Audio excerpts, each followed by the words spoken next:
एकतर गरज नसलेला हा महामार्ग आहे, व्यावहारिक दृष्ट्या तोट्याचा असणारा हा महामार्ग आहे। या महामार्गाला समांतर दुसरा राष्ट्रीय महामार्ग आहे, तरी सुद्धा केवळ या महामार्गाच्या बांधणीतून 50-60 हजार कोटी रुपये पैसे काढता यावे या उद्देशानंच सरकार जबरदस्तीनं शेतकऱ्यांचा विरोध असताना हा महामार्ग रेटू पाहते। विधानसभेत किंवा विधान परिषदेमध्ये याच्यावर चर्चा सुद्धा होऊन द्यायची नाही। पुन्हा आमदारानं तसा प्रयत्न केला तर तो प्रयत्न हाणून पाडायचा, यासाठी सरकार सातत्यानं प्रयत्न करते, चर्चा होऊ देत नाही। लोकशाहीने दिलेला आमचा अधिकार तो सुद्धा काढून घ्यायला लागलाय। एकतर गरज नसलेला हा महामार्ग आहे, व्यावहारिक दृष्ट्या तोट्याचा असणारा हा महामार्ग आहे। या महामार्गाला समांतर दुसरा राष्ट्रीय महामार्ग आहे, तरी सुद्धा केवळ या महामार्गाच्या बांधणीतून 50-60 हजार कोटी रुपये पैसे काढता यावेत या उद्देशानंच सरकार जबरदस्तीनं शेतकऱ्यांचा विरोध असताना हा महामार्ग रेटू पाहते। नुकतंच त्याची एक अधिसूचना सुद्धा सरकारने काढलेली आहे।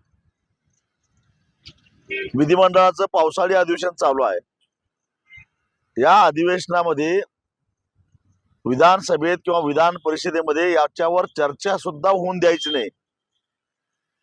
कोणा आमदारानं तसा प्रयत्न केला तर तो प्रयत्न हाणून पाडायचा, यासाठी सरकार सातत्यानं प्रयत्न करते, चर्चा होऊन देत नाही। लोकशाहीने दिलेला आमचा अधिकार तो सुद्धा काढून घ्यायला लागलाय।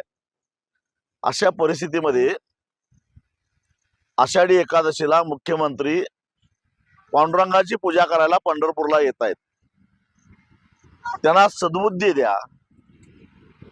महाराष्ट्राचं वाटोळं करायचं, महाराष्ट्रातल्या शेतकऱ्याचं वाटोळं करायचं, सांगली, कोल्हापूर आणि सातारा जिल्ह्याला महापुरामध्ये लुटून द्यायचं, जी दुर्बुद्धी सुचलेली आहे ती दुर्बुद्धी दूर होऊन दे, त्यांना सुबुद्धी सुचावी म्हणून 18 जुलैला या 13 जिल्ह्यातल्या समन्वय समितीच्या माध्यमातून, शक्तीपीठ विरोधी समन्वय समितीच्या माध्यमातून वाखरी ते पंढरपूर अशी एक सद्बुद्धी दिंडी आम्ही काढलेली आहे आणि 18 तारखेला सकाळी 11 वाजता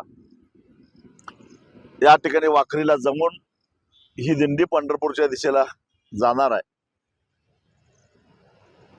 अगदी वर्ध्यापासून ते सिंधुदुर्ग पर्यंत या 13 जिल्ह्यातले सगळे शेतकरी बाधित या दिंडीमध्ये सहभागी होणार आहेत।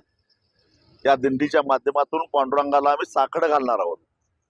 गेल्या वर्षी आषाढी एकादशीला आम्ही साकडं घातलं, काही प्रमाणामध्ये सरकारला माघार घ्यावी लागली। यावर्षी सद्बुद्धी दिंडी काढून पांडुरंगाला पुन्हा एकदा आम्ही साकडं घालतोय आणि जेव्हा जेव्हा आम्ही पांडुरंगाला साकडं घालतो तेव्हा तेव्हा आम्ही यशस्वीच होतो।